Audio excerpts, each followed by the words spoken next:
absurd or humorous form or spot.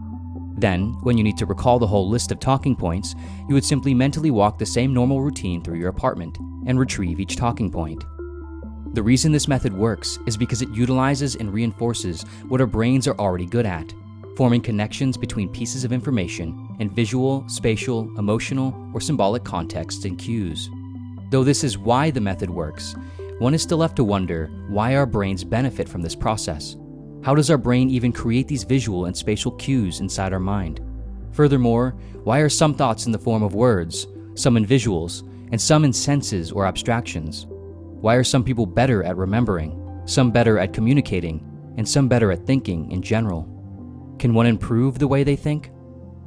All of these questions gesture at the same thing: the strange, nebulous, and diverse nature of thought. There are roughly 5 primary modes in which people experience thoughts. One is an internal voice, a mental narration or internal monologue where one is simultaneously the speaker and listener inside their head. Another is through visuals and images. Third is through feelings, the pushes and pulls of emotional states. Fourth is through sensory awareness. And last is through abstract concepts and intuitions.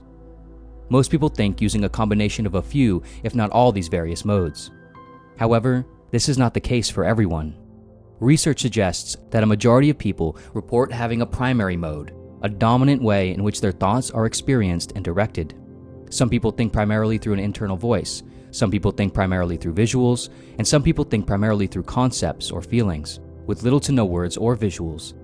According to psychologist Russell Hurlbert's research, it is estimated that roughly 30 to 50% of people regularly think through an internal voice. Other research and theories, including that of psychologist Linda Silverman, suggest that roughly 30% of people regularly think through visuals, with a smaller subset thinking primarily or only through visuals. For